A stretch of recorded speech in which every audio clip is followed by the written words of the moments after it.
Welcome, everyone.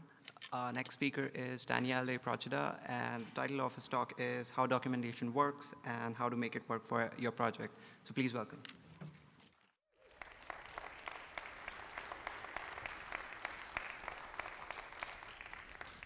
Hi, everyone. Thank you for coming. As you see, I've changed the title for about the 15th time, so it's not as advertised. Same content. Thank you to the PyCon organizers for inviting me to speak here, and of course to the volunteers who are running around all over the place doing lots of work on behalf of everyone. And thank you to Carol, who's doing the speech-to-text transcription there quietly on the side. So that's a fantastic job that's being done through this conference. Thank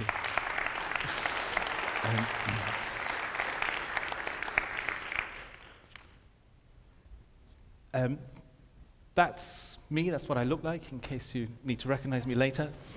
I work at DVO, we do cloud hosting for Python and Django projects.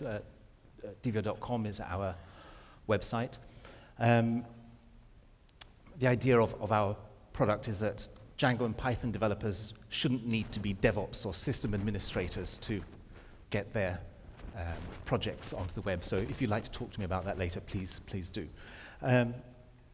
I work with Django. I'm a member of the Django core development team, and I'm a board member of the Django Software Foundation. And those are my contact details. So feel free to drop me a line by email or just come and talk to me, now that you know what I look like. So I'll start by telling you something that you knew perfectly well already, which is that better documentation will make your project more successful. So it's nice to have something that everybody agrees with already. I feel that we've got something in common now. It's like bonded a bit already. You know, it's like if you have if you're in a minor car accident with somebody, you bond with them immediately. Well, you know, we can bond over this. Anyway, the point is that when you share your software with the world, you want the world to use it. But many projects and authors fall foul of a very simple principle that it doesn't actually matter how good your software is, because if the documentation is not quite up to the job, the world will obstinately refuse to use your software. So if it's not good enough, or in the worst case, your documentation doesn't even exist, the world is going to decide that the project is just too much trouble even to discover, and will find something else to solve its problems with. And even if you can somehow force the world to use your software, or at least some of the people in the world, like maybe your colleagues or your henchmen, without good documentation, even your henchmen are not going to use your software very well. We all have henchmen, yeah?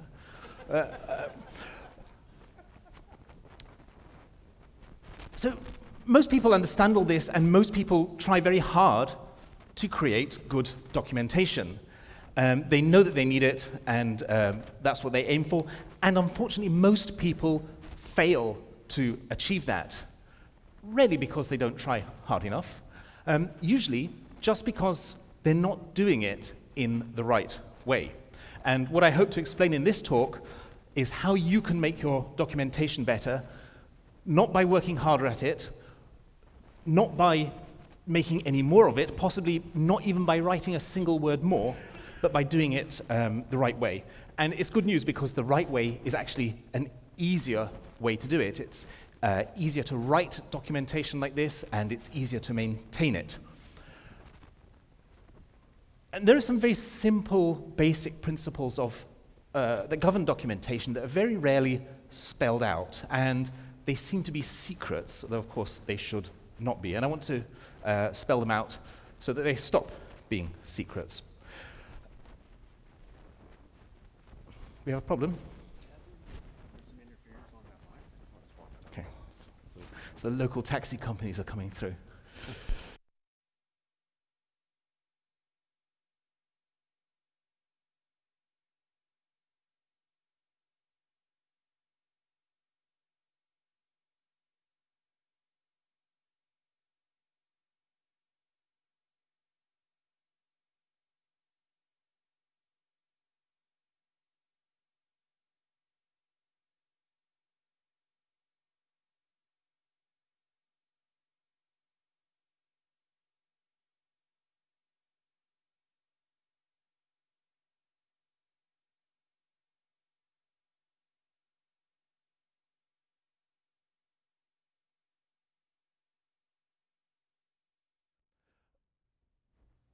Okay, so there are these principles which have the status of secrets in that nobody seems to know what they are. And my promise is that if you can put these secret principles into practice, if you can learn to use them, it will make your documentation better, and that will make your project or your product or your team more successful. So here's the secret, that there is not just one thing called documentation. There are 4 things that are documentation, and they represent 4 different purposes or functions. And here they are: tutorials, how-to guides, reference, and discussions. And what I'm arguing is that documentation needs to include and to be explicitly structured around these 4 different functions, each of which requires a distinct mode of writing. And people working with software need each of these 4 different kinds of documentation at different times, in different circumstances, and they're all usually necessary in your documentation. What's more, they must all be kept separate and distinct from each other. Keeping them entirely separate is key to creating successful documentation and making it easy to maintain. This structure makes it obvious to both the author and the reader what information goes where. It tells the author how to write and what to write and where to write it. It saves the author from wasting a great deal of time trying to work out where to put things, trying to work out how to wrestle the information into a shape that makes sense. Because here we have a structure in which each part of the quadrant has one and only one very clear job. So let's start with them going. Let's start going through them in order. Tutorials are lessons that take your reader by the hand through a series of steps to complete a project or meaningful exercise of some kind. They're what your project needs to show the beginner that they can achieve something with it. And the main purpose is to give the new user of your software the best possible start. Tutorials are oriented towards the user's learning. So think about teaching a young child to cook. What you teach the child to cook isn't really important. What's important is that the child finds it enjoyable and gains confidence and wants to do it again. And it's through the things the child does that it will learn. Through the things that it does, it will learn important things about cooking, including some things that you take for granted. For example, that you wash your hands before you handle food. So there are various things that matter, both in teaching a child to cook and in your documentation tutorials. Using software like cooking is a craft or skill, and when we learn a new craft or skill, we learn it by doing. As if you've ever watched a child learn something, you will know that the child learns things by doing it. That's how beginners learn things. They're gaining not theoretical knowledge, but practical knowledge. The point of the tutorial is to get started, not to become an expert or get to the end of the journey, but just to get started on that journey. A tutorial has to inspire confidence of someone who's not used it before, confidence in your documentation, confidence in the software, confidence in you as a teacher, and confidence in their own abilities. And for this to happen, what you ask them to do must work. And it must be repeatable, so it must work every time for everybody, in every circumstance, whatever operating system they're using, whatever tools they're using, and so on. And this is very difficult because things keep changing and updating all the time. It has to provide an immediate sense of achievement. Everything the learner does should accomplish something that's comprehensible and meaningful, however small it might be. Tutorials need to be concrete, built around specific, particular actions and outcomes, because learning proceeds from the particular and the concrete to the general and the abstract, and not the other way around. When you're doing a tutorial, you do not need to explain things. So go for the absolute minimum necessary explanation. Don't explain anything that the learner does not need to know right now. And don't distract the learner with options or choices or alternatives. So your job here is to ensure that having done the tutorial, the learner is now in a position to start making sense of the rest of the documentation and the software itself. And most software projects have really bad or even non-existent tutorials. Tutorials will turn your learners into users, and a bad or missing tutorial will prevent your project from acquiring new users. They're the hardest thing to write and to maintain, and most projects lack adequate tutorials and are losing users as a result. So next, how-to guides. These are guides that take a reader through the steps required to solve some common problem. Specific real-world problems here. They are recipes, directions to achieve some specific end. For example, how to create a web form, or how to plot a three-dimensional data set, or how to enable LDAP authentication. So they're all problem-oriented. And what matters in them are the same things that matters in a recipe for cooking something. So if you want an analogy, there it is. Think about a recipe for preparing something to eat, which has a clear defined end. It addresses a specific question: how do I prepare this dish? How-to guides are completely distinct from tutorials. A how-to guide is an answer to a question that a real beginner might not even be able to formulate. In the tutorial, you know what the problems are, and you decide for the beginner what needs to be achieved. In the how-to guide, the user has the problems and the questions, and you're the one supplying the answers. How-to guides tend to be done fairly well in software documentation. They're quite fun to write.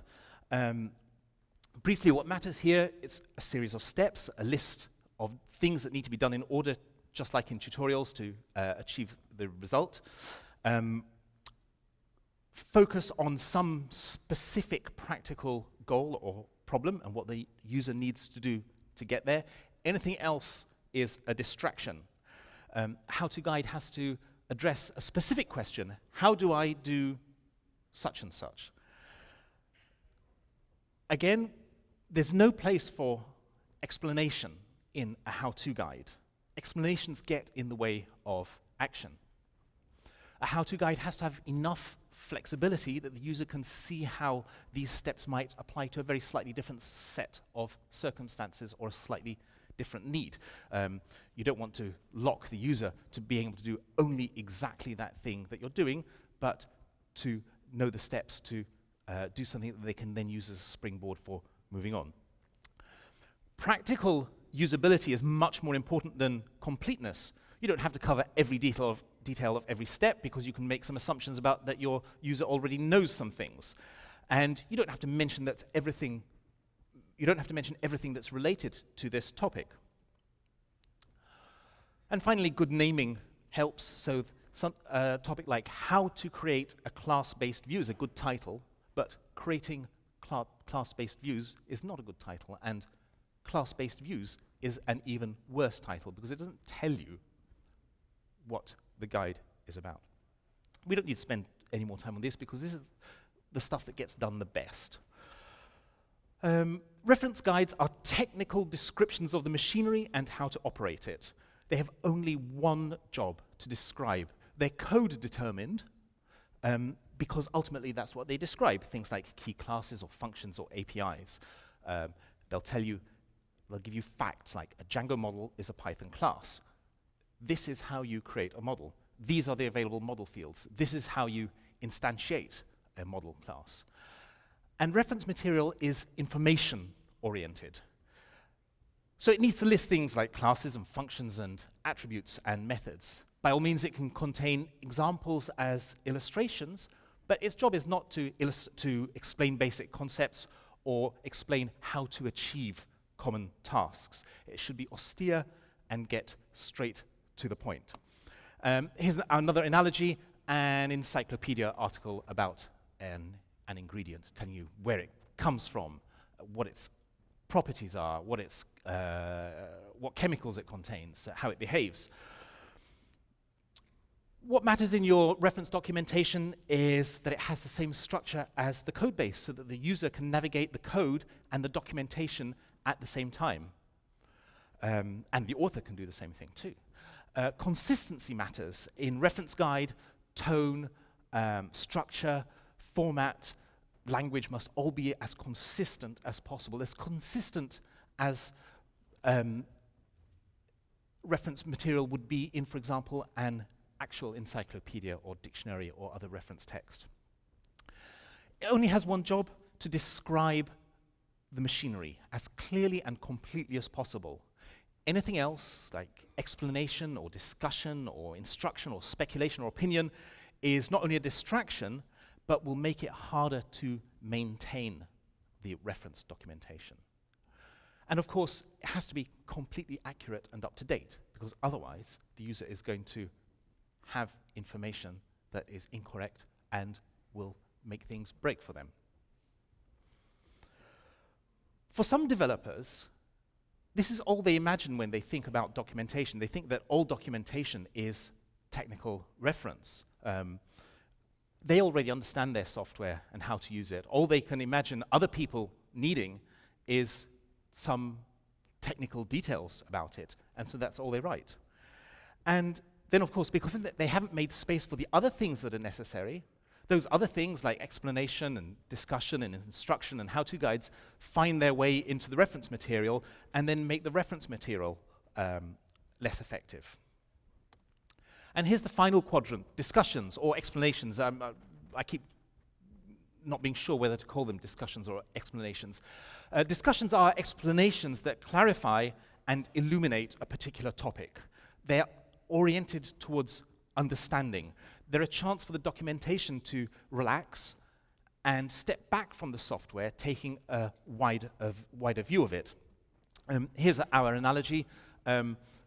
A book that includes historical and scientific and sociological and other background discussion of food and cooking. So, you know, if you want to find out whether Romans used forks or how they fried their eggs, then that's the kind. It's from a distance, but it gives you context and background that's very valuable. That's a book that's certainly worth reading, by the way, Harold McGee. Explanations are the place for background and context, web forms and how they are handled in Django. Search and using search in Django CMS. They should explain why things are the way they are. For example, design decisions, historical reasons, accidents. They can consider alternatives or multiple approaches. They can even consider different opinions on the same topic, even contrary opinions. They should make connections that help the user join the dots between different things that make sense of the subject, see how something stands in relation to other things the user may know about already. And in keeping with what we've said before about keeping things separate, they're not the place for instruction, for telling people how to do things, or for technical description. They're not so easy to write, because when you're doing a how-to guide, for example, you've got a question in front of you, or a tutorial. You've got a clear goal. When it comes to writing discussion documents, you're the one who's got to decide where to begin and end the discussion and what it should include. And that's not always so easy to do when you have a blank page staring you in the face. So these are the 4 quadrants of software documentation. And as soon as the things that should be in one of them start appearing in another, the quality of the documentation as a whole begins to fall. In other words, if you add new material to your documentation and you add it into the wrong place, you're going to make your documentation worse, not better. It'll be less useful to the reader and harder for the author to maintain. And then it will look like that. And the thing is, it's actually really hard to keep these things apart, and that's partly because of the way in which their various characteristics overlap. So here they are, each one neatly in its own quadrant. But in fact, we can see that tutorials and how-to guides are similar because they're both concerned with describing practical steps. And what how-to guides share with reference material is that they're most useful when we're actually sitting in front of the code trying to do something. And what reference material shares with discussions is that they're concerned with theoretical knowledge. And what discussions share with tutorials is that they're most useful when we are studying rather than actually coding. So there's this pull, kind of this interactions or gravitational pull between them, which leads towards this. It's really no wonder. It's not a surprise that documentation ends up looking like that. But that's what it should look like. If you want to take a picture now, that's, by all means come and take a close-up, because that's the secret. Okay? So there you see the clear layout of the quadrant and also the tensions that exist in it that tend towards the blurring of the boundaries. And don't be shy, go and stand in front of it. The blurring of the boundaries and the appearance of the wrong things in the wrong places. But when you manage to achieve that structure, you'll have documentation that will work, that's easier to write and to maintain, that's easier to use and to find your way around in. And it's not going to write itself, sadly, because it never does. But you'll have a much clearer idea of what to write, how to write it, and where to put it. And your users will be served better, because for all the different phases in the cycle of their interaction with your software, they will find the right kind of documentation that will serve the needs of their moment without making them pick their way through things that get in their way. And your software will attract and keep more users. It will turn your learners into users who will use it more effectively. And having people who use your software effectively is really what the programmer wants most of all. I've written this up with quite a lot more material there, devio.com/blog/documentation. So if you're interested, you can go and find that and read it at your leisure. And actually, I'd be very interested in having feedback from people on this, because as far as I'm aware, this is a fairly new idea. I haven't heard anybody put this out in the same way before. So opinions and critical feedback would actually be very useful. So please come and talk to me. That's what I look like on television. You can talk to me about Devio or Django or Dockerized Django deployments or documentation or anything else that begins with D. Please email me or come and find me. And thank you very much for listening. I'm really happy to have any questions.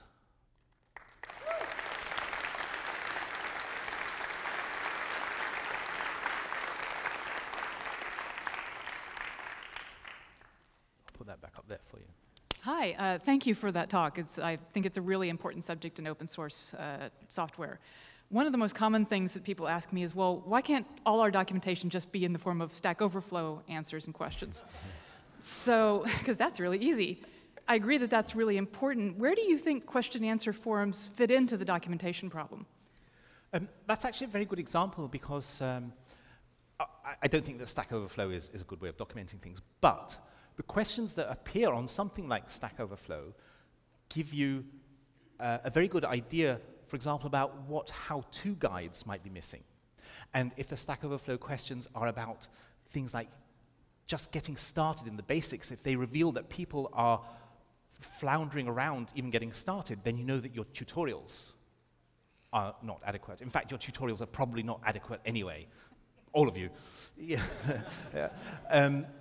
So it's very useful as a pointer, but definitely it's not a substitute for documentation, which has to be structured. Nobody will have confidence in you or your project because there's a lot of questions on Stack Overflow. Does that answer your question? That is pretty close. I mean, if people are insisting that that's good enough, you can just tell them, point them at my article, and then they'll know that they're wrong. So,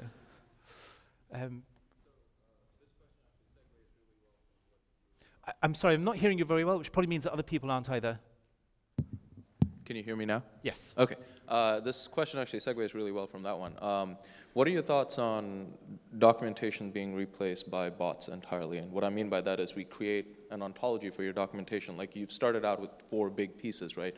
And you divide it down, so when you're creating the document, you're really creating nuggets of IC as opposed to entire pages, and so the consumption is completely bot model where, you know, it's driven based on what you want to read as opposed to what the author wants you to read. No, I completely disagree with that, funnily enough. For me, one of the most important things are the tutorials. And I used to be a high school teacher, so one of the things that I learnt at great pain is that when somebody is learning something, they need to be doing things, not being told things. So you have the responsibility of being a teacher, leading a student, leading a learner through a program that you have devised because you know where it's going to go. And there's only humans can do that at the moment. So, and even humans don't do that very well. Well, so just to finish, so what if it wasn't as mechanical as it would sound? What if it was actually conversational? Would that be better, or are you still? Not unless the machine can have an overall concept of what it is. I mean, teach a child to cook, and then you'll see what I mean. See, okay. Thanks. Your organization totally makes sense as a reader of documentation. Like, it's fantastic. That makes a lot of sense. As someone writing the documentation and writing the code, I think one reason stuff ends up everything in the reference section is because that's the part that you know you need to update when you change something. Do you have any recommendations on how to know that you also broke a tutorial when you change something in the code? What was the last part, sorry? Do you have any recommendations on how, like, systems so that yes. when you change something in the code, how do you know that you broke a how-to? Yeah. Well, how-tos are easier, but the tutorials are really difficult because the user's got to be able to start at the beginning and work through it and get right to the end, and every time they do something, it has to work, because if it doesn't work, this person is a learner, a new person. Now, you've invited them to use your software and left them floundering around, so you just have to keep, at Devia, one thing we do, we have, I think it's every week, somebody in the company goes through one of our tutorials from beginning to end and does all the steps as a beginner would. And that just is really hard work. So I think it's just hard work. So I am a big documentation writer for the company I work for, and I'm on my 2nd knowledge base from scratch at this point. And one of the problems I constantly have is adoption, is getting other engineers to conform to standards so that the documentation is easy to read and easy to follow. So my question I pose to you is, if you had to sell someone on the importance of standardization within a knowledge base, for example, just documentation in general, but their argument to you every time you gave them an explanation was that's too hard, even if it's 2 steps, that's too hard, what would you say to them? I would say that this actually makes things significantly easier. That makes it much easier to write and maintain documentation. You can achieve that right now by just shifting around your existing documentation without having to write anything new, just taking things out of the wrong place and putting them where they belong. The way I introduced this for some of our documentation is I merged my own pull request that said, our documentation is structured in this way. And from then on, it was structured in that way. So sometimes you just have to start doing things. It's amazing what people will believe if they see it written down in the documentation on the very first page. Well, so I guess the question is, do you feel like the effectiveness of the documentation justifies the requirements that exist before it's created? So if it may be difficult to create, do you feel like by having it be effective, it supports the need to have standardization, and then people seem to, from your experience, people seem to agree to use standards more often if they notice that it works? I mean, no. Or is it just kind of a toss-up? If you're trying to sell somebody the idea of good documentation, then that's a slightly different problem. Sure. I mean, if they agree that they need good documentation, then, which most people do, Yeah. then you can say, here's a scheme that does work. You'll find this, by the way, in Django's documentation, where I made sure that it says right on the first page of the documentation, go and have a look at Django's documentation, you'll see that this structure is clearly spelled out on Django CMS too. Okay, cool. Thank you. We just have one question, so if you have any more questions, please just Please come and meet talk to me Daniel afterwards. I'll be very happy in the to open answer spaces. Yeah. questions. Yes. Can you comment briefly on the kind of metrics that you would be looking for to to gauge the success of different documentation types? And I say this because I've had to argue over the years of the value of a discussion, because they don't get a lot of page hits, because you read them once and then you're done. Yeah. You don't have to read them over and over like a reference. And so, yeah, can you comment on those metrics? No, I don't have metrics, but I get a sense, for example, that people asking questions on our IRC channel for one of our projects has dramatically declined. And those were questions about things that were in the documentation and were badly presented because they were in the wrong place. They were there, but they were in the wrong place. And we don't see that. We see people asking much more interesting and difficult questions about how to do new things instead of about things that they should have found in the documentation very easily. So that's the best I can offer there. Thank you, Daniel. Thank you very much.